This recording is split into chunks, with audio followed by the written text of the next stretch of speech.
There we go. Hello, hello, everybody, and welcome to another Midlife Mojo Mondays. I'm Jill Lebofsky, your Midlife Mojo Master, here every Monday, as I always say, at the 2 p.m. ish hour. Today's an ish day. Coming to you just to share some kind of education, support, or a special guest, something that like, we can, transfer information that I think will help the midlife woman thrive and just generally in all different areas of her life, whether it be well being, her emotional health, her career, all different areas. And every week, in the Midlife Mojo group, I also have a theme of the week. This week's theme is Dog Days of Summer. So we're going to be covering how to kind of keep cool naturally and so forth during the summer. And I was just thinking, well, how can I relate this week's topic to the theme? Well, I was thinking, what's a great way to keep cool, right? But sit by the pool. And what a great thing to do by the pool, but read some new books. And so today I'm very excited that I am bringing back, you may recognize her from that picture and you may recognize her name, Elizabeth Onyeabor. Onyeabo, you're going to correct me if I said it wrong, Elizabeth, when you come on. But I wanted to bring her back because she talked to us, I believe it was back in winter, maybe November, December, and talked to us all about perfectionism. And I didn't even share this with her, but she has no idea how much that conversation really caused a lot of shifts for myself and a lot of things that have been changing for me as well. And when I found out that she just released two new books just last week, hitting bestseller status, she's going to tell us all about that kind of good stuff. I wanted to have her back so she could share more. And she's going to be sharing today on the topic, Your Best is Good Enough, letting go of mom guilt. So, yeah, I know some of us can definitely relate to that topic. And so I'm excited to bring her back. So let me just quickly read a little bit just to remind you all about her, who she is. Elizabeth is a coach, poet, and award-winning best-selling author who loves to share stories of hope and healing. She is deeply drawn to expand self love's light within us all. She founded the Habitual Happiness Hub. And as Chief Ease of Excellent Officer, she coaches and inspires people around the world to embrace their whole selves, create lasting joy, and to live their dreams.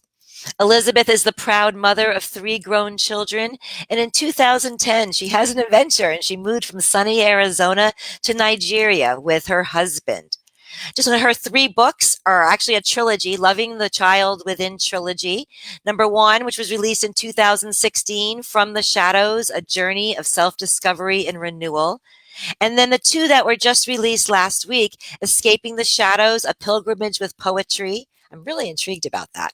And then The Light Within, Freedom Through Forgiveness. So let me hide this and bring Elizabeth on here.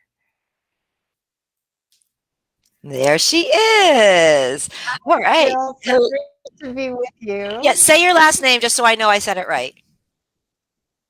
You said it right, the anglicized version, and I'll give everybody the Nigerian version. The Igbo version is Onyeabor. Onyeabor. I'll stick with Anyabo. Okay. So Yeah. I don't. So therefore, I do it justice. I don't say the wrong By thing. the way, it took me 10 years to get it right, so no So there worries. you go. Oh, good. Well, that's wonderful. Well, I am so excited to have you back. And first, before we get into anything, like, congratulations to you. I know what it's like to write a book. It ain't easy, let alone write two, let alone write three. So, my Yes, I'm goodness. super excited. Yeah, very exciting. And I think that sometimes, they're in us, right? They're in us are these words and who knows, and they need to get out. So I'm really excited to kind of dive into a little bit about these specific books and stuff. But before we even do that, because some people weren't even a part of this group back in November, December when you were last with us, or may not remember or didn't see that, I just wanted you to maybe just share a little bit about your journey prior to the books writing, what was going on in your life. I know you and I have talked about a little bit about like midlife crises type stuff before. Yeah, yeah, and I use Yeah, the term midlife meltdown because midlife when I was meltdown. 50, Yeah. I had a total midlife meltdown. I mean, I wouldn't even call it a crisis. It was a meltdown. Mhm. It totally and somebody did something with a piece of paper. I wish I had one around, but it was kind of like um you have things happen and then it crumples different things up and then you have this little smile on your face. Hmm. But as you release stuff, then it's like you expand into what you originally were. And that was what happened to me because I was laying on the floor in my kitchen, literally just howling. And I didn't feel good enough. I felt like a failure. I thought my family would be better off without me. I thought I was a horrible mother because I wasn't the perfect mother. So that's where perfectionism comes in, Hmm. because I was just striving for this ideal and always feeling like I was hitting here. And this gap was the not good enough gap. And and I didn't realize at the time that that was the beginning of this rebirth. And I had no idea I would ever be writing books. I thought I wasn't creative. I have this really talented creative family, and I'm the last one. And I thought, well, they all got it. And by the time I came along, it had all been taken, as if there was a finite amount of Hmm. creativity.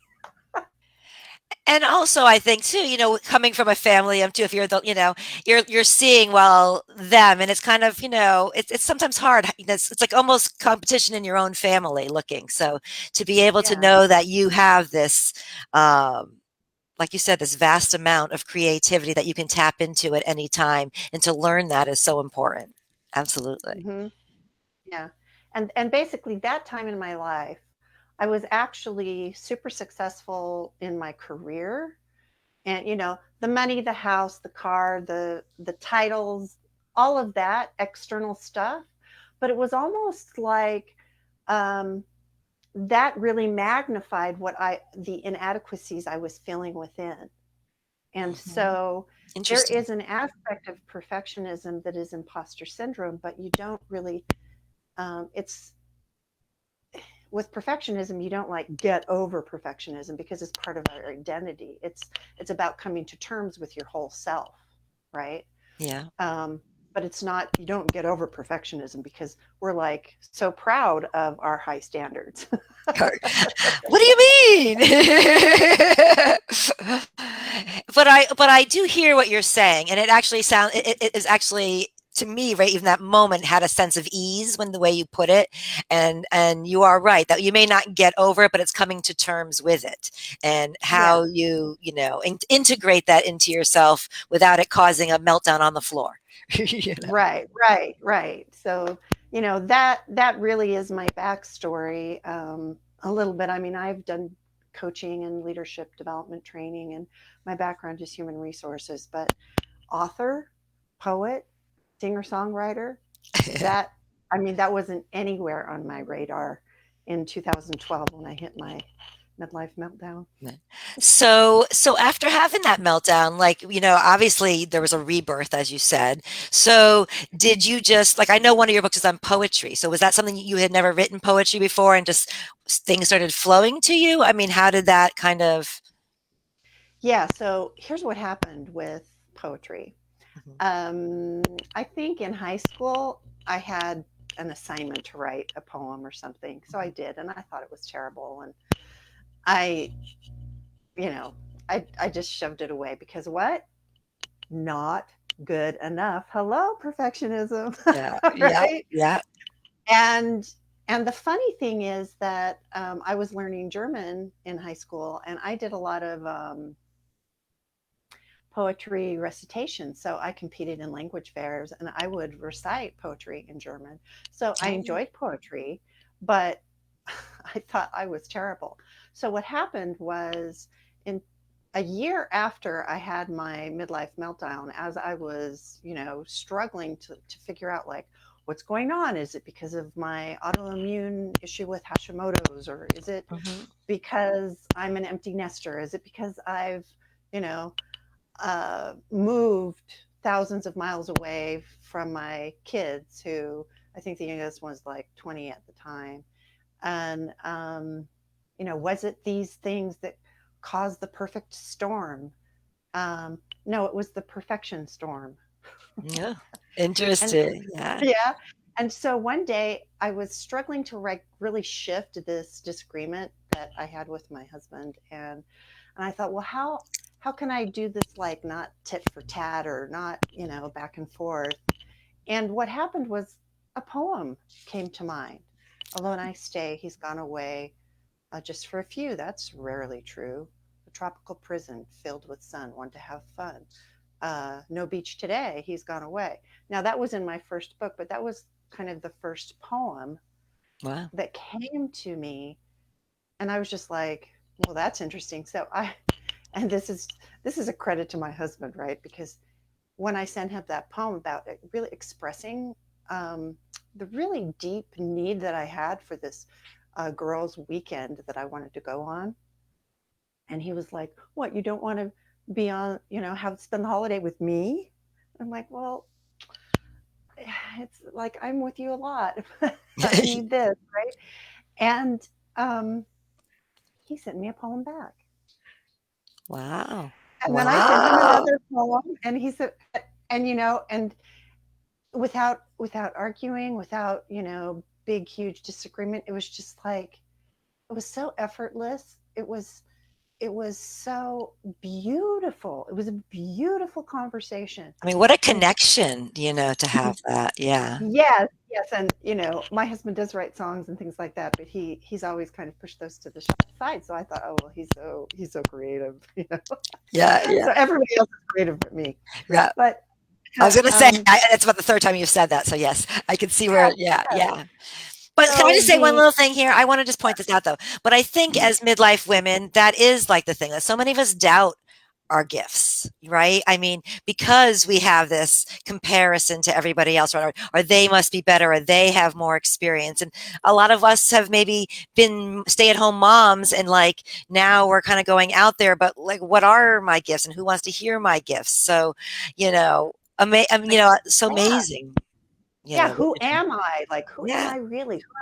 Who am I at my core? Like, what can I do? What's possible? And I mean, I did a lot of soul searching, but poetry was the first thing that came to me. And so I write these down, but I never imagined that they would turn into a poetry book until after I had written, I don't know, 60 or 70 poems. And then I Yeah. thought, oh, well, this might be, maybe I should put them into a book. But the thought of the publishing process and not knowing and not making it perfect was overwhelming. So what did I do? Nothing. Nothing. Yeah. Yeah. Amazing how we stop ourselves, right? We limit ourselves. Yeah. Yeah. Yeah. So I did nothing, but I continued to write the poems and I shared them with a few select people. And then, so then a couple of years later, a friend wrote a book and she told me about the process she took. And then all of a sudden, it didn't seem so overwhelming. Mhm. Then I could get help. I hired a book coach, and I worked with him and followed the steps, and boom, that was my first book. And I got to tell you, Jill, when I sat down to write the first book, From the Shadows, I never thought I would be writing nonfiction. I am least of all about um, my depression, my the causes of it, and coming out of it because that felt so vulnerable at the time. Oh yeah. Oh yeah. But so helpful when you do that for others, right? Releasing for you, but also knowing that you are, at least I have found that when I'm at my most vulnerable is when I am embraced most, right? Because and when you feel that you really are making a difference for somebody, because your words, I can tell you just from our last conversation, right? You didn't even know, but our last conversation, had a huge effect on me, yes, well, Yeah. well, it's the truth. It's like it's the gosh darn truth. So that's what I'm saying. And so by making yourself available and putting it in words, and then again, making yourself vulnerable again. 'Cause it's not just, it's vulnerable just getting them out on paper, but then to share them with the world. it's a whole other thing. And then get on Right. things like this and share it even more and keep doing it, right? Right. So Yeah. yeah, it's constantly doing. So I thank you for doing that. But I want other ladies to know that's we put these limits on ourselves. And when you take these steps, like Elizabeth is doing, like she was saying, she had no idea she'd ever write nonfiction. I can promise you, in my family, like it's a joke that I have two books. Like like it's like Jill, the writer. What? Like but you just never know where your life and things and experience is going to go. And we all have a message within us to share. And so I'm grateful that you let yours out. And yeah, so let's get that first book. So you did decide to then go do it. And so what happened after that first book So that what was happened released? after I wrote the very first draft of that manuscript was, excuse me, um, I had I had some things surface, and then I knew that I needed to write another book. So within a few months, I actually wrote the first draft of my third book, which is The Light Within. And that all has to do with the motherhood guilt, which was at the core of my depression because I wanted to be the perfect mom, and I that gap of not good enough as a perfectionist, right? I thought I should be here. I thought I was here. It didn't matter that my kids kept telling me you're here, you know, because I didn't see myself that way. And and so I thought, okay, and I sat down to write The Light Within, and the most amazing thing happened to me. Um, and I didn't have any idea what the book was going to be about. I just knew I needed to write another book. In that moment, well, I was still coming out of releasing the depression and all of that, and um, basically, I got inspired by three generations of women: my mom, my grandma, and a great grandaunt. And their stories just flooded me as basically like angels on my shoulder as I was Interesting. writing the book, um, writing their stories and mixing them with my own. And it was phenomenal. But I felt so weird, like it felt so good for me, but then I wasn't sure how to explain what was happening with me. So I actually shelved that book for a whole year because I Hmm. was so uncomfortable with the process of how do I explain it. Hmm. Yeah, but that's okay because I think sometimes, right, we have these ideas. It came out of you. You had to get it out, right? So that was the good part. It was out of you now. And sitting with it, obviously, it was needed, right? Because of the success you're having now. It was needed to sit there for a little bit and fester's not the right word, but simmer, Marinate, marinate. marinate, That's the right word. Yes, marinate, and exactly. integrate. And Yes, love basically, it. how I came to terms with it was just explain how things came to me, the process I took, the discomfort I had, and try it in these because basically what I ended up sharing is a lot of what I do in a deep meditative process, and I write it all out as I'm doing this visualization Oh wow. process. So I'm going deep into my mind to do the healing, and I was writing it as I was doing it. So it's some really deep, vulnerable sharing, Yeah. and um, and so that whole process, it took some iterations to really see how it all comes together. But as I trusted the process, and I would say that one thing that really helped me was um, I decided, okay, I'm going back to the same writing coach, and I'm going to be part of this process. And I shared it with a few other authors, and I thought, because the last time I went through this process, they had me share a chapter, so I'm like, yeah, I could share a chapter. No, because I'm a returning author, they had me share 100 pages of my book. Oh wow. And I was just like, okay, take a deep breath. I'm going to share. And anyway, I I got just the most phenomenal feedback from other Wonderful. authors. Hmm. Uh, One even told me how much it had helped her personally just Hmm. reading about my story. Hmm. And I mean, there's nothing better for an author to hear, as you know, Yeah. as the transformation, it can play in someone's life. Like, this is why I share. Yeah. Is if what I went through can help just one other person. If we can get out of our own way and just step through that door, it's amazing, what can be. Well, I that's amazing. And so you said that was your third book, right? So you went back and At the so time, I during thought that well, was well going to be while my we were second book. marinating, what was going on? So while I was marinating, what was happening was now my first book included 55 of my poems and also some journal Wow, you have excerpts. written a lot. Holy moly, that's a lot. So so what happened was I took lemons and made them lemonade.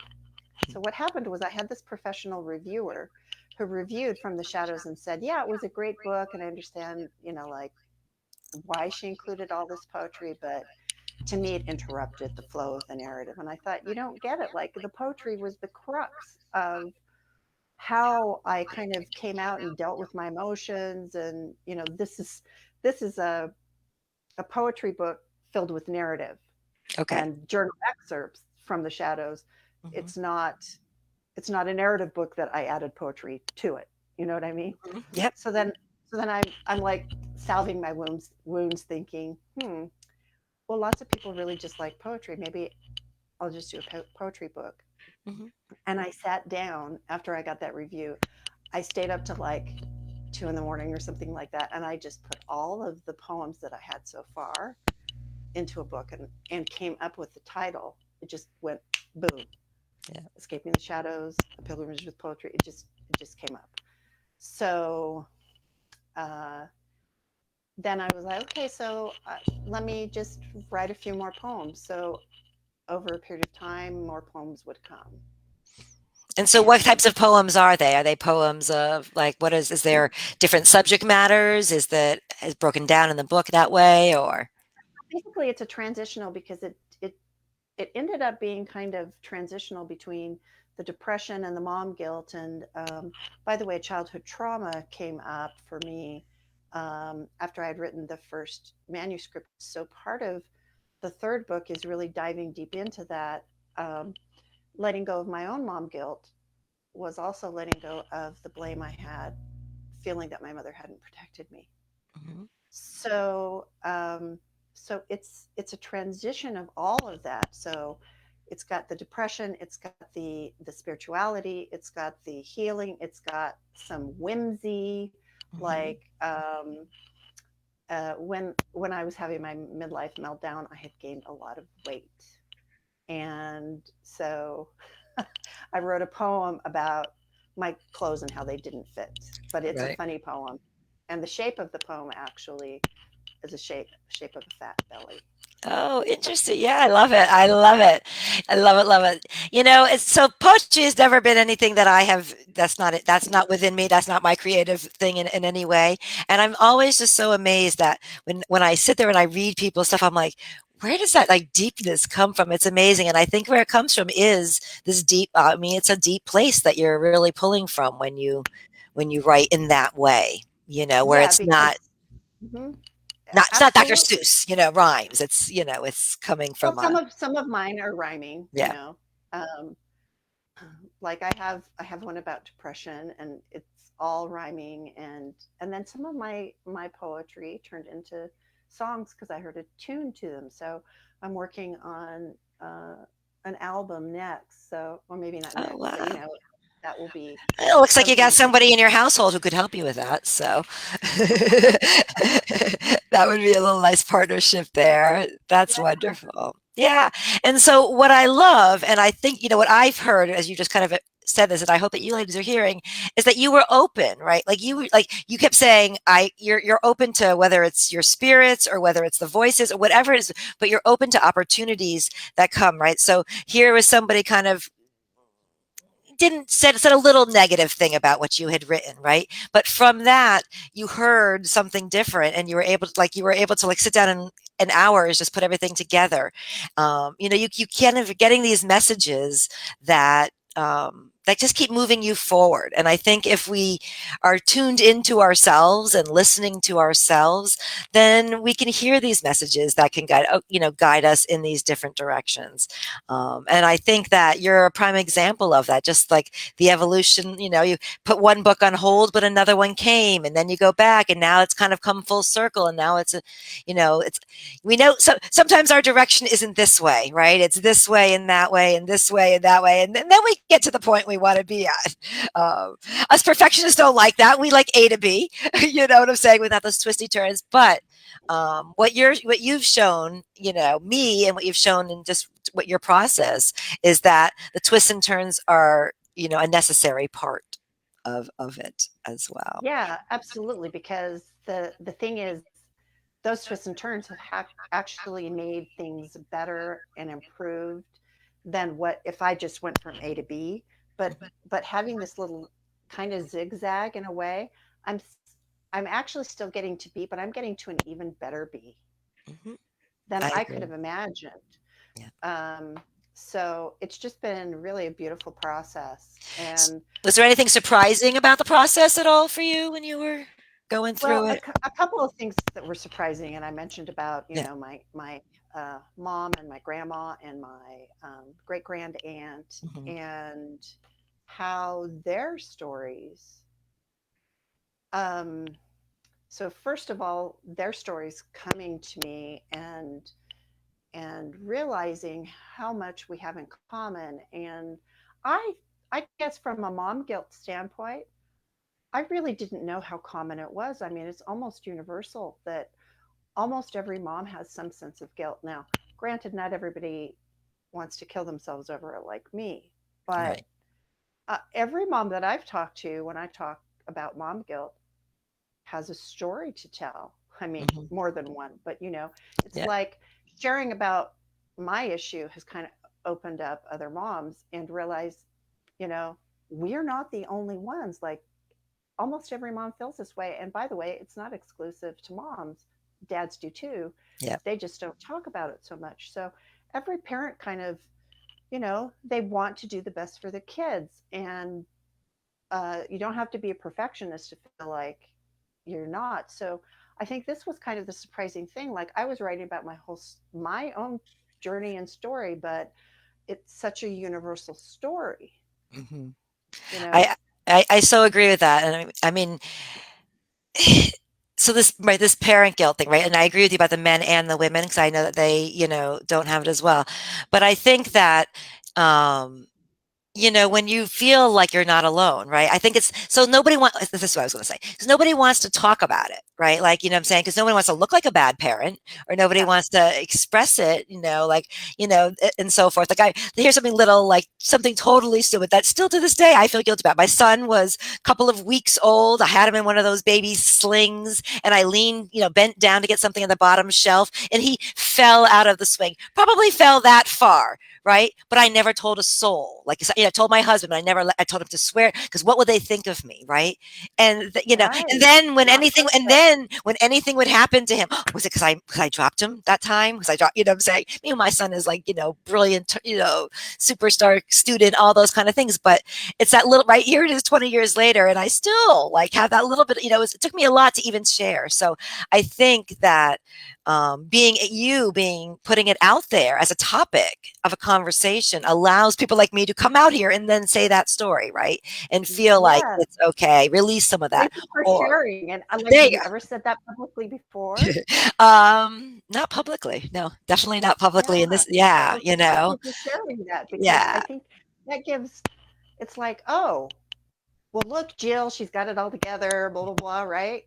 And she did that, might be okay. Like, this is the important thing about sharing stories. And so, one of the other surprising things that happened as I was writing the story and I was sharing with my kids is I discovered that some of the things that I felt really guilty about, some of them felt guilty about.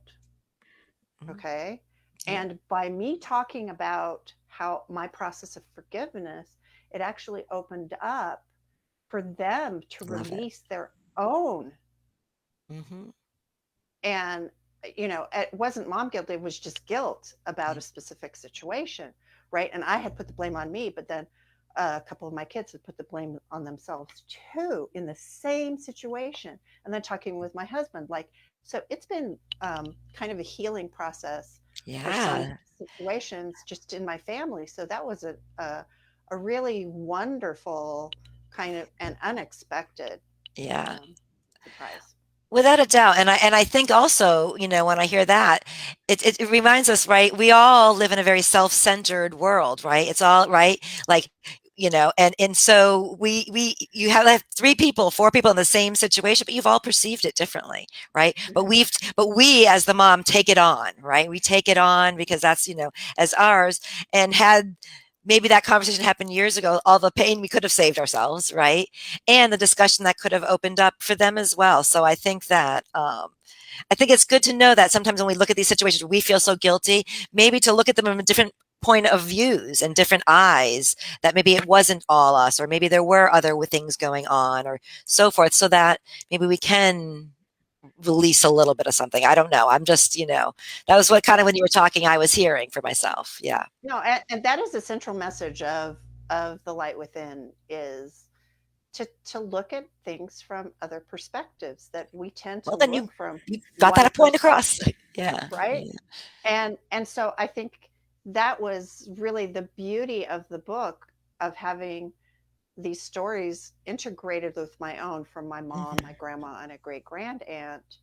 Um, and what a gift it has been. So what was initially really uncomfortable for me has just turned into something really beautiful, and want to share that with everybody about look at other perspectives. Yeah, I love it. I love it. So I'm going to put up a picture of your books right now, just as we go kind of talk about them a little bit more. But what is something that you maybe like hope your readers, right? Because first of all, she's going to talk a little about your books and how you can get them and all that kind of good stuff as well. But what's something that you hope that, because you ladies are going to need these books after this conversation, right? So that you hope that they gain from reading your books. What was kind of your hope for your reader? I would say that the common thread of all of my books is really just self-acceptance and expanding your self-love, because to understand that there there is a deep sense of acceptance when we step by step look at little things that are not so comfortable for us to look at, and these heavy loads that we carry, you know, about the guilt and depression and how we think things should be, but they're not. I just would like people to know that there's hope to let these things go. And they may seem overwhelming, but you can just do some step by step. This is what I did. This didn't happen overnight, so just don't expect it to happen overnight. But take the parts of you that you feel good about, and then add to it a little bit at a time the parts of you that you don't feel so good about, so that you expand that self-love. Because um, integrating and accepting our whole self is the most beautiful gift you can give to yourself. And then so that's I'm what coming the back. yeah, okay. Yeah. And then as far as the books, they can get them on Amazon. So Mhm. I didn't even realize they were going to be a trilogy. I didn't realize I was going to be releasing 2 books at the same time. It just happened that way. And um, and they're available for 99 cents on Kindle through the end of the week, and then there's the paperback as well. And um, and I think you put the link in the comments. Yeah, I think it's in the So initial post, but I'll have you afterwards go back and do that as that well. that will link to all 3 books, and so they do have really a common thread, because where the from the shadows kind of talks about reconciliation and some of the things I realized, and then the poetry takes through kind of a transition, and then the third book really dives deep into what I covered in From the Shadows, and it really is about the mom guilt and really cementing all of these things. So it shows the entire journey. I of lo what I took. Yeah. Yeah, well, thank you, and I am almost positive this won't be the end of your books. You obviously have a lot within you to say that keeps coming up, and I think once the Pandora's box has been opened and it's gonna keep flowing for you, I hope, 'cause, Oh yeah. yeah, yeah, like you said, you're gonna I've already written other books. I just don't know what timing they have. I know there will be a book about perfectionism, yeah, dedicated to that. But I think the songs are calling me right now. mhm. So Really interesting. I love the process of creativity because that's what it does. It takes these different angles. So, one last thing, just tell me, because I know last week you was your launch for the book. So I know that it hit like a whole bunch of different like number one statuses. Just, I'm gonna let you brag on yourself for 2 seconds because it's fun. yeah, I'm super excited because we hit number one new release in about five categories among the two Uh, books, and they're both now bestsellers. So Woohoo! yeah, Yay! have that. So now I have three best-selling books, which is fantastic. So I really appreciate everybody's support in that because it's not something that I can do alone. Mhm. And I really appreciate the feedback. And, you know, aside from the transformation that every author hopes for, they also hope for reviews. So, you I agree. know. That was a little hint. So that was good. And anybody who's watching either live or on the replay, definitely if you have any questions for Elizabeth, go and put them in the comments. She's in the group, so she will be able to see them. And you're going to put the link to this in there as well. And Elizabeth, just if somebody just wanted to kind of get in touch with you in general, just to connect with you in general, is there another place they can get you besides through Amazon? Oh, yeah, sure. Facebook. I have an author page there, elizabethonyabo.com. Okay. Connect with me there. On Twitter and Instagram and You're all over. LinkedIn. LinkedIn, I was going to say probably, Connect yeah. with me there. Do send me like a little message though, because I get a lot of connections of people I don't know. But if you just shoot me a message that you saw me at Midlife Mojo, then I definitely would connect with you. Perfect. Um, and yeah, I think that's good. Awesome. Awesome. So we're going to probably just wrap things up for today. I am, first of all, so grateful for all that you have shared, both last time and this time, and it really has built on it. And it's been kind of nice to see your transformation as it's kind of unfolding as well.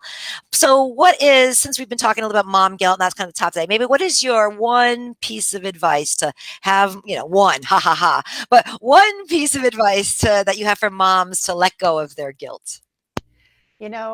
What we were talking about earlier about taking a different perspective. So I would just suggest that um, you take one incident that you think about, okay, and just imagine that a wonderful best friend has told you the same story. What would you think about that best friend? Would you be blaming and shaming and judging that best friend for that same incident? Or would you be offering some compassion to that best friend? Yeah. Yeah. So that is something to dip your toe into this for something that feels really really shameful or guilty, like I shoulda, coulda, woulda, if only, those kind of things that we beat Yeah. ourselves up over. But to think, to go back and take another look because we can't change the situation. We can only change how we feel about it. And so that's really a key message. And I have some exercises in the book, but this is something that I think you can just kind of say, well, yeah, what if my friend Jill told me this story about, you know, what happened to me? Would I, how would I feel about Jill? I would feel compassion for Jill. I wouldn't be like, oh, Jill, right? Yeah. So what if we were to offer that for ourselves? Yeah. a hard thing to do, but I think that, people like yourself giving inspiration, hope, motivation, support can help us, and especially us midlife women, to get rid of it. Because, I think when we were a little bit younger, it was all that Supermom, Wonder Woman stuff. But now, once we hit the 50 and above, it's our time. It's kind of time to, put that aside and, and come into our own. And it's hard to come into our own when we're carrying some of that guilt from the past. And thank you for mentioning that, because I do want to say one more thing, Yeah. especially because of midlife, because, the empty nester, like, oh, I wasn't the mom I wanted to be, and it's too late now. And I just want to tell you, it is never too Yeah. late. It is never too late. You're not alone. It's never too late. Your best is good enough. Okay. All of these are key messages, because the relationship that you have with your kids is going to shift. And one of my kids says, "You're not the mother that I grew up with anymore. You've changed."